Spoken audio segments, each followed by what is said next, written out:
Olá, eu sou o professor João Ronaldo Soares, educador social da Casa do Garoto, ligado ao serviço de convivência e fortalecimento de vínculos de adolescentes e jovens de 15 a 18 anos. Sejam todos muito bem-vindos na nossa 36ª aula do curso de Técnicas de Vendas e Telemarketing. Na aula de hoje, vamos continuar a falar sobre comunicação empresarial, módulo 3. Nesta aula vamos continuar falando um pouco sobre os jargões utilizados no alto staff das organizações e vamos falar também dos grandes desafios da comunicação interna das empresas. Vamos lá? Os principais termos usados no mundo executivo. Ombudsman, palavra de origem sueca que significa um homem que representa os interesses.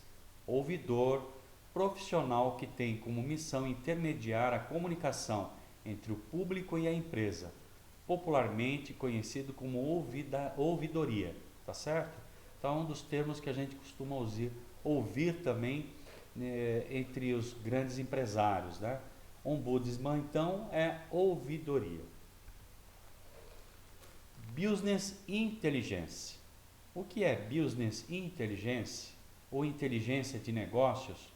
Refere-se ao processo de coleta, organização, análise, compartilhamento e monitoramento de informações que oferecem suporte à gestão de negócios. Então é importante a gente conhecer um novo dicionário, né? São palavras novas que têm origem no inglês, no idioma inglês. Downsizing, reduzir, encolher, diminuir, cortar. Em português, significa achatamento. É uma técnica conhecida em todo o mundo e que visa a eliminação de processos desnecessários que engessam a empresa e atrapalham a tomada de decisão, com o objetivo de criar uma organização mais eficiente e enxuta possível. No passado, isso foi chamado de reengenharia, né? Em que reduziu muitos postos de trabalho. Design Thinking, modo de pensar graficamente. Uma abordagem que facilita pensar e atuar fora da nossa caixa, bem como utilizar a criatividade de forma colaborativa para gerar ideias, criatividade e implantar ideias em forma de inovação a partir das necessidades reais dos stakeholders. Então aí nós temos um gráfico mostrando as 5 etapas do processo de design thinking. O primeiro momento é se colocar no lugar do cliente, empatia, definição dos problemas, idealização de uma solução, criação de um protótipo e a última fase, teste. Então isso é um design thinking. Learning Organization, organização que aprende. São empresas gerenciadas de forma transparente, com gestores que divulgam aquilo que sabem, pedem ajuda quando não sabem e facilitam o aprendizado de seus liderados. Trabalhar numa empresa assim é maravilhoso, porque existe humildade. Todos aprendem com todos. Então aqui nós temos um gráfico que eu coloquei, né? Potencial, comunicação, criatividade e aprendizagem. E tudo aquilo que é aprendido é divulgado para todos que fazem parte da organização. Outplacement é uma solução profissional elaborada com o objetivo de conduzir com dignidade e respeito os processos de demissão nas companhias. É um sistema de ganha-ganha que busca o benefício de todos os envolvidos.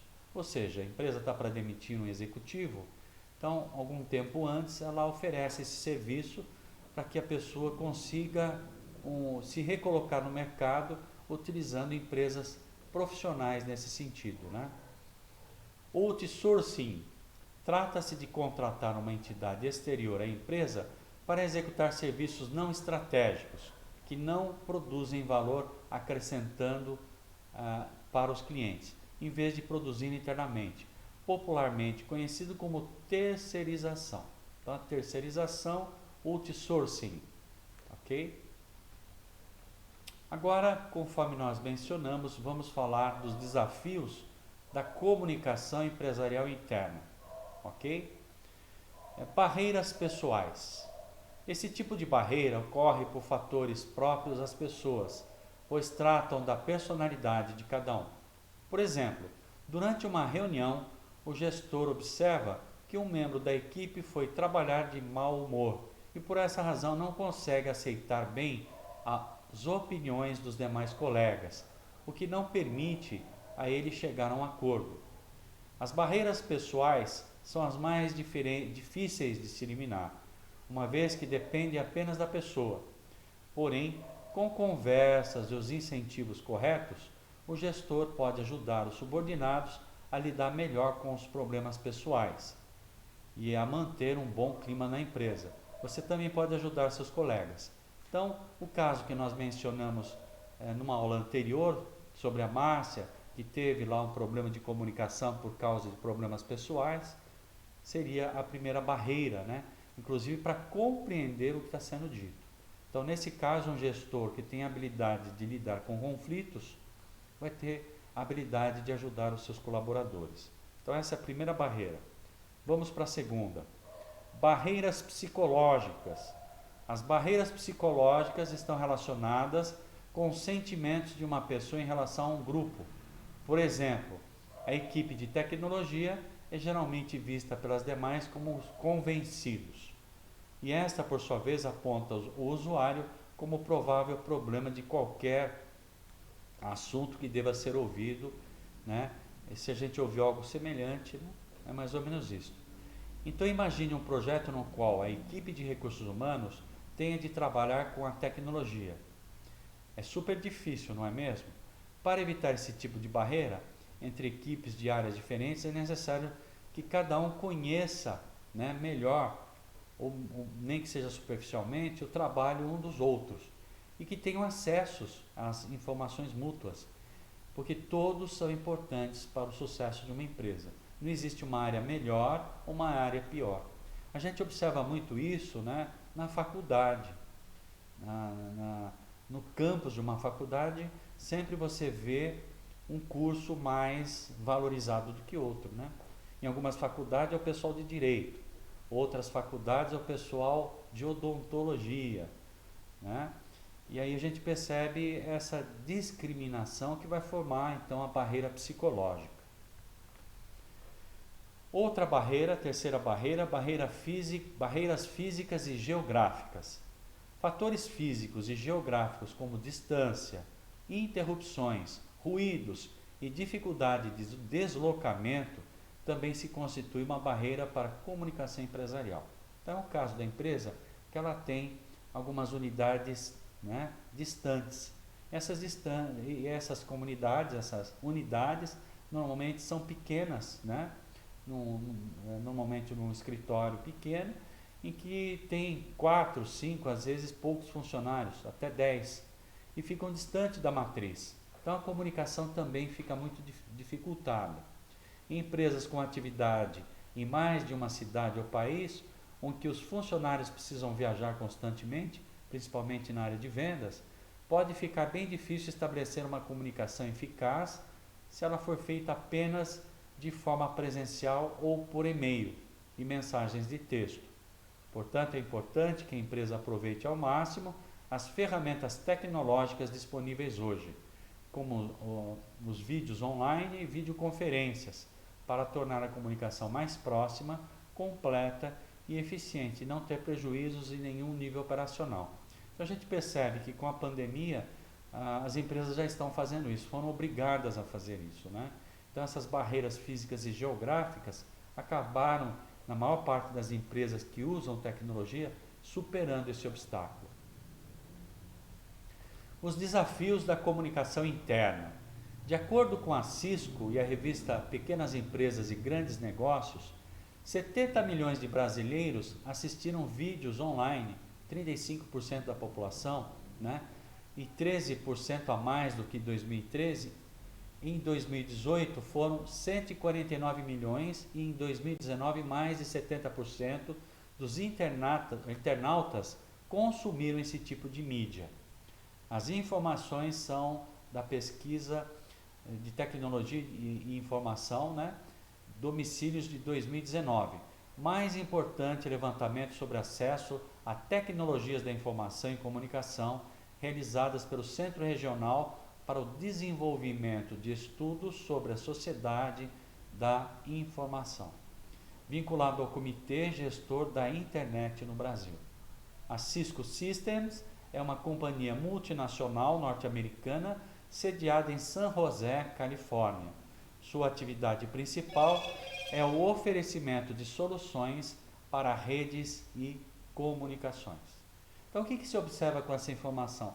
Né? A gente já percebe que o consumo maior das pessoas é vídeo. Né? Tanto é que o YouTube é uma das mídias mais utilizadas para disseminar produtos e conceitos. Né? A gente percebe isso. Hoje, todas as pessoas que têm algum problema no lar, para consertar um eletrodoméstico, consultam o YouTube para resolver seus problemas. Então, essa informação, essa pesquisa vem bem de encontro a isto. Vamos para uma atividade prática agora, alguma atividade, um exercício para ver o quanto nós conseguimos reter, né, dessas duas últimas aulas. Atividade 1. Leia o texto ao lado e veja se consegue identificar o ditado popular ao qual ele se refere. Vamos ver? Substância inorgânica polar composta por 2 átomos de hidrogênio e uma de oxigênio de estrutura não rígida, ao chocar-se reiteradamente contra a substância calcária de fortes ligações interatômicas no estado sólido, termina após certo tempo por conseguir com sucesso atravessar a complexa geometria molecular do segundo corpo em questão. E nós temos aí uma figura lá atrás. Então a gente percebe uma linguagem bem rebuscada, né? Então, levando-se em consideração que o público é composto de alunos do primeiro ano do nível do ensino médio, identifique entre as alternativas a qual das barreiras da comunicação você pode se reportar, né, para indicar um provável problema de entendimento por parte dos alunos. Será que os alunos conseguem entender o que está escrito aí, gente? Que barreira é essa? É uma barreira pessoal? É uma barreira física? É uma barreira semântica? Ou é uma barreira geográfica? Nós já vimos as 4. Qual barreira está relacionado esse texto? Supondo que os alunos que vão ler esse texto são do primeiro ano do ensino médio. Vamos lá? Vamos ver a resposta? Exatamente. A barreira é semântica, porque a linguagem está numa linguagem técnica de quem é físico ou químico, né? Então você compreendeu que para a comunicação ocorrer adequadamente é necessário utilizar uma linguagem e vocabulário de acordo com o nível e necessidade do interlocutor. Resposta C, né? Então a pessoa está usando uma linguagem e o ditado que diz aqui, qual que é o ditado? Água mole em pedra dura, tanto bate até que fura. Nossa, professor, tão simples, e a pessoa parece que falou grego? Exatamente, por isso que é a barreira semântica. Ainda falando de comunicação interna, aqui nos deparamos com um processo de comunicação proveniente dos relacionamentos entre a organização e o público externo. Como uma forma de criar a imagem e a identidade de uma empresa, a comunicação externa engloba processos de comunicação com os atuais e potenciais investidores, consumidores, fornecedores e demais públicos interessados. Acompanhe as imagens abaixo nos próximos slides e veja ao que a comunicação recorre na construção do posicionamento da empresa, ou seja, como a empresa pretende ser entendida pelo público externo. Ok? Então, aí marketing, divulgação e o meio de comunicação. Então, vamos lá. O marketing está sempre preocupado com o meio ambiente organizacional em que a empresa se encontra. A busca é por relacionamentos benéficos e duradouros que gerem valor no curto e longo prazo, né? Função empresarial que contribui para o estabelecimento e a manutenção de linhas de comunicação, compreensão, aceitação e cooperação entre a organização e seus públicos. E por último, composta por jornalistas e relações públicas, tem por função ser o elo entre a organização e os veículos de comunicação. Os assessores de imprensa elaboram estratégias de comunicação. O principal papel desempenhado por esta atividade é a divulgação. Então aqui nós temos o veículo que é o marketing, a função e quem são os profissionais que atuam na divulgação da imagem da empresa na mídia. As estratégias de comunicação constituem mecanismos indispensáveis ao relacionamento com o público externo e podem caracterizar vantagens competitivas no mercado. Abordar na comunicação organizacional questões como ética e responsabilidade socioambiental é essencial para fortalecer a imagem da instituição junto ao público prioritário. Então aqui está sendo trabalhado em marketing, né? A imagem da empresa ligado com a questão de preservação ambiental. Então as empresas que fazem isso acabam atraindo, né, uma visão positiva do público a que ela está inserida, porque é uma das questões mais importantes que nós estamos discutindo hoje na sociedade. Canais de comunicação são recursos utilizados pela organização para que aconteça o ato comunicativo. Há que se destacar a importância da seleção dos canais de comunicação para que a mensagem atinja o público a que se destina, seja ele interno ou externo à organização. É algo que a gente já está trabalhando em algumas aulas, né? Todas as vezes que nós temos que nos comunicar, além de nos colocarmos no lugar do cliente e de quem está recebendo a informação, também observar qual o meio mais interessante para atingir o público-alvo. Observe que a escolha do canal deve levar em consideração a quem se destina a comunicação, o seu grau de relevância, o seu conteúdo, respeitando-se a cultura organizacional. Existem 3 tipos de canal de comunicação. Nós temos a comunicação digital, em vídeo, né? Temos aqui, por último, as reuniões em vídeo, né? Videoconferências, e temos a comunicação por podcasts, né? Vamos ver como é que isso se aplica? Então, a comunicação visual, para serem lidos ou vistos, memorandos, ofícios, relatórios, comunicados, jornais, revistas, outdoor. Então, a comunicação visual a gente normalmente encontra nas empresas, nos quadros de avisos. Auditivo, para serem ouvidos no rádio, telefone, carro, né? E conforme eu falei, nos podcasts. E o audiovisual, para serem ouvidos, vistos, televisão, cinema, videoconferência, etc. Comunicação empresarial como fator estratégico. A comunicação organizacional eficiente garante a competitividade e a sobrevivência no mercado, refletindo-se na interação entre os públicos, na imagem da empresa e no melhor relacionamento organizacional para obtenção de resultados. Logo, credibilidade e transparência no processo de comunicação organizacional são exigências para a criação de valores organizacionais. Você, como profissional, independentemente da organização que integre ou da atividade que desempenhe, deverá adotar as melhores práticas de comunicação e relacionamento, pois estará interagindo constantemente com seus pares superiores e clientes, principalmente você que é vendedor do comércio varejista ou você que vai trabalhar como atendente de marketing. O poder de comunicação pode constituir um diferencial competitivo para a organização e para o profissional. Lembre-se disso em sua atuação profissional. Falar obscuramente, qualquer um sabe, com clareza, raríssimos. Quem está aqui nessa imagem dizendo isso é Galileu Galilei, né? Então vamos em frente. É isso.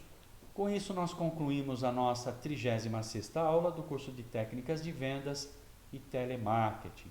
Vemos nessa aula, né, as barreiras na comunicação, né, empresarial, os desafios na comunicação interna e quais são os caminhos para a resolução dos mesmos, né?